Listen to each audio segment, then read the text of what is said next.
की, पाठक जी ने भी की, अध्यक्ष जी ने भी की। आप बहन जी के बड़े विश्वस्त अफसर हुआ करते थे, तो आप आखिरकार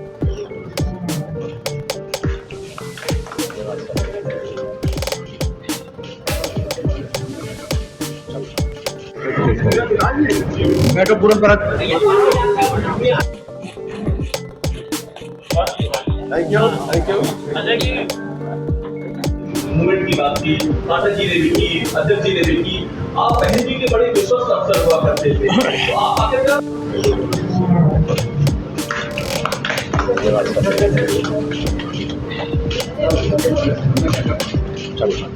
दिल्ली के लोगों ने देखा और हद तो हो गई महिला अधिकारों के लिए लड़ने वाली बहन स्वाति मालीवाल जी के साथ, जिस ढंग से दिल्ली के मुख्यमंत्री आवास में मारपीट हुई है, अभद्रता हुई है, उनके शरीर पर जिस ढंग से लात घूंसे बरसाए गए हैं।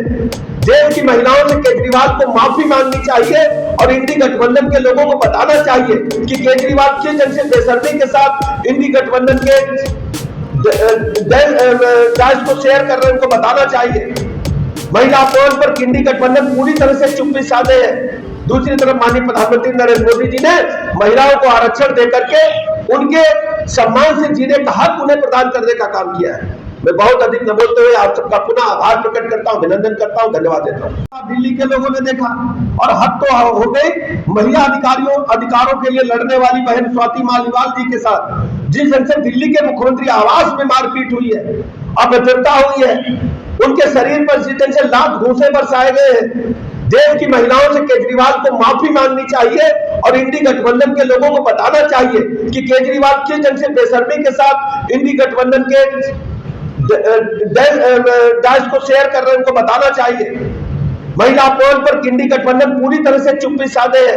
दूसरी तरफ माननीय प्रधानमंत्री नरेंद्र मोदी जी ने महिलाओं को आरक्षण देकर के उनके सम्मान से जीने का हक उन्हें प्रदान करने का काम किया है।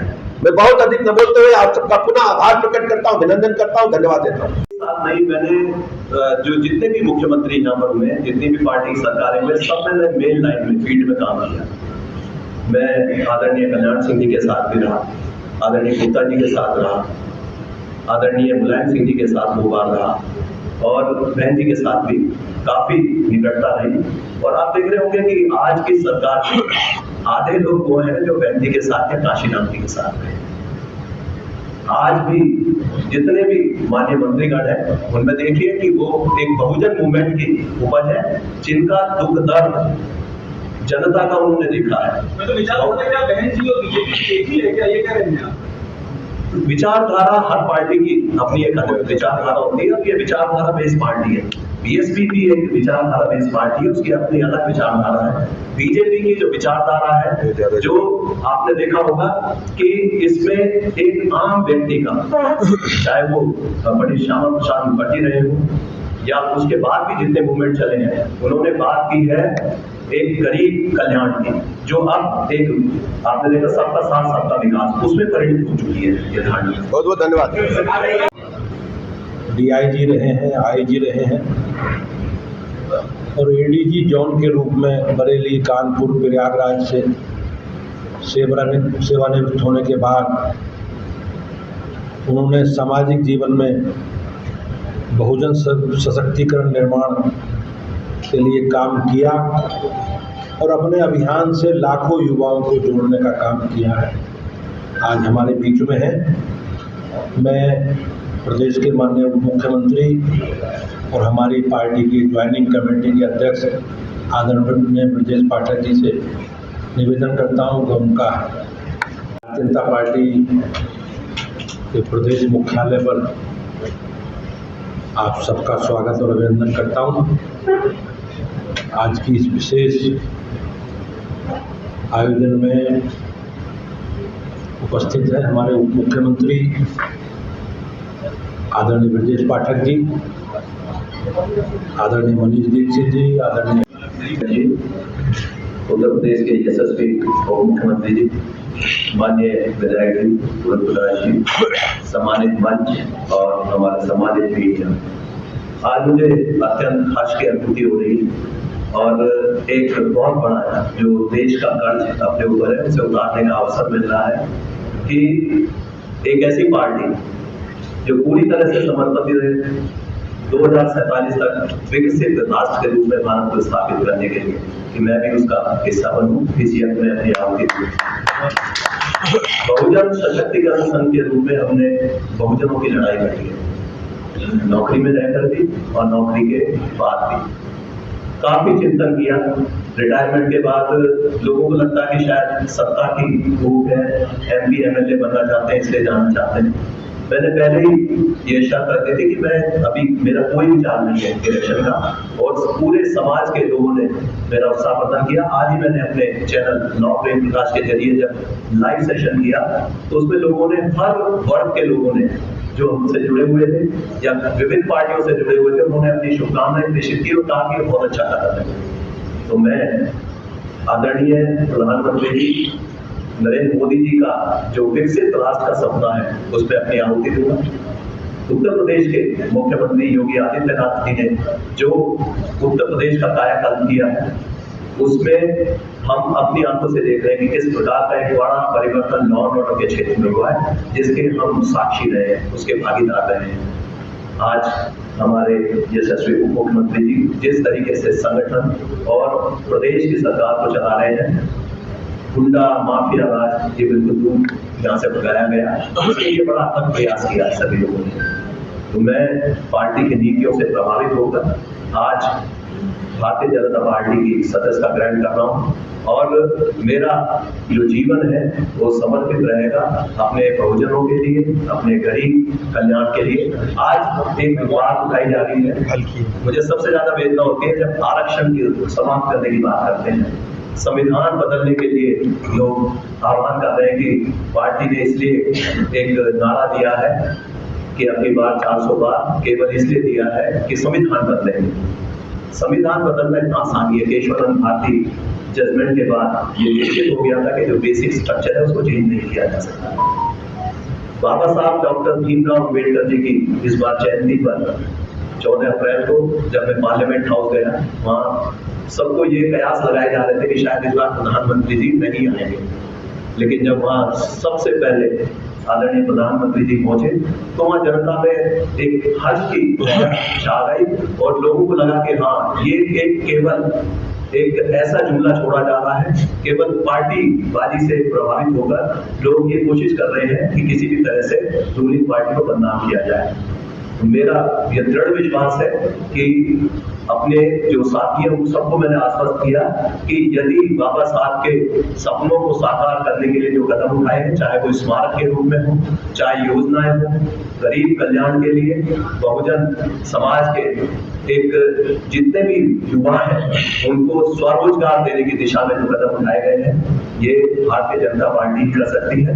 और इस बार यदि हम सब पार्टी को चुने इस सत्ता में लाएंगे, आदरणीय प्रधानमंत्री जी अगर इसी प्रकार अपना नेतृत्व प्रदान करेंगे तो वह दूर नहीं कि हम पूरे विश्व में नंबर 1 पर होंगे। मेरी सभी को शुभकामनाएं, धन्यवाद, जय हिंद। मोदी जी के नेतृत्व में विकसित भारत का संकल्प एक महायज्ञ चल रहा है। लोकतंत्र के इस महापर्व को उसको पूरा करने के लिए विभिन्न सामाजिक संगठनों के बड़े बड़े साथी, विभिन्न राजनीतिक दलों में काम करने वाले हमारे नेतागण लगातार भारतीय जनता पार्टी की सदस्यता ग्रहण कर रहे हैं। आज उसी अनुक्रम में बहुत ही सीनियर IPS अफसर रहे, बहुजन समाज के सशक्तिकरण के लिए लगातार काम करने वाले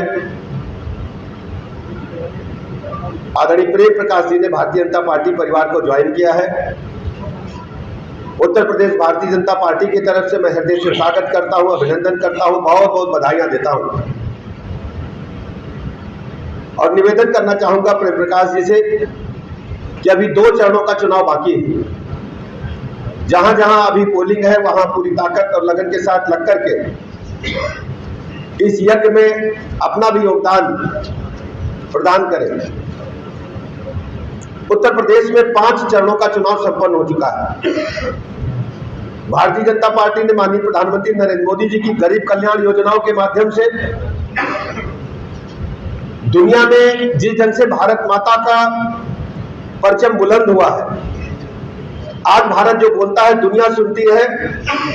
इस बदलाव को देश की जनता ने, प्रदेश की जनता ने समझा है। आज हम कह सकते हैं कि पांचों चरणों में सभी सीटों पर भारतीय जनता पार्टी एक तरफा जीत हासिल कर रही है। शेष 2 चरणों में जो 25 और 1 तारीख को है, इन 2 चरणों में भी भारतीय जनता पार्टी सभी सीटें प्रचंड बहुमत के साथ जीतेगी। विपक्षी गठबंधन पूरी तरह से डिरेल्ड है। उनका कोई स्टैंड नहीं है, कोई नीति नहीं है, कोई एजेंडा नहीं है। कांग्रेस पार्टी सहित सभी पार्टियां भ्रष्टाचार के दलदल में डूबे हुए लोगों का समूह है। समाजवादी पार्टी के प्रदेश के लोग आज भी इनकी गुंडई, अराजकता, माफियागिरी को लोग भूले नहीं है। अभी 2 दिन से लगातार मीडिया में फुटेज सोशल मीडिया पर हम लोग देख रहे हैं, टेलीविजन पर देख रहे हैं कि जिस ढंग से समाजवादी पार्टी के मुखिया को उनके ही कार्यकर्ता उनका भाषण नहीं होने दे रहे, मंच पर चढ़ जा रहे, बैरिकेडिंग तोड़ दे रहे। ये उद्दंडता पूरे प्रदेश के लोगों ने देखा है। और आप सोचिए, जब ये लोग पावर में आते हैं तो प्रदेश की कानून व्यवस्था को छिन्न भिन्न करने का काम करते हैं। उत्तर प्रदेश में 1000 से अधिक दंगे सपा शासनकाल में होते हैं। उत्तर प्रदेश में 1 डिस्ट्रिक्ट 1 माफिया खड़े होते हैं। उत्तर प्रदेश में सरकारी ठेकों की लूट होती है। उत्तर प्रदेश में समाजवादी पार्टी के शासनकाल में बहु बेटी की इज्जत आबरू खतरे में होती है। मैं कह सकता हूं कि आज उत्तर प्रदेश में हमारी सरकार में, योगी जी की सरकार में कानून व्यवस्था नंबर 1 पर है। डेवलपमेंट मॉडल के रूप में उत्तर प्रदेश स्थापित हो रहा है। इंफ्रास्ट्रक्चर वर्ल्ड क्लास डेवलप हो रहा है। युवाओं को बगैर सिफारिश के आधार पर, बगैर जुगाड़ किए सरकारी नौकरी 6.5 लाख से अधिक पारदर्शिता के मेधा के साथ देने का काम उनकी बुद्धि के बल पर हमारी सरकार ने किया है। कौशल विकास के माध्यम से युवाओं को सीधे रोजगार से जोड़ने का काम माननीय प्रधानमंत्री जी की विभिन्न योजनाओं ने किया है। मुद्रा लोन योजना के माध्यम से करोड़ों नौजवानों को सीधे रोजगार से जोड़ने में भारतीय जनता पार्टी ने कामयाबी हासिल की है। आज हम कह सकते हैं कि उत्तर प्रदेश में ये जो महासमर लोकसभा का चुनाव चल रहा है, हम 80 की 80 सीटें जीतेंगे प्रचंड बहुमत के साथ। सरकार तीसरी बार माननीय प्रधानमंत्री नरेंद्र मोदी जी के नेतृत्व में बनेगी। और आप देख रहे हैं कि जिस ढंग से लोगों को गुमराह किया जा रहा है, हमने अपनी आंखों से देखा है, देश के लोगों ने देखा है। केजरीवाल जी जैसा बहुरूपिया ढूंढने नहीं मिलेगा, वो भी इंडी गठबंधन का हिस्सा है। केजरीवाल कहते थे कि हम सरकार नहीं बनाएंगे, हम लोकपाल के लिए आंदोलन कर रहे हैं, सरकार बनाई तो करोड़ों का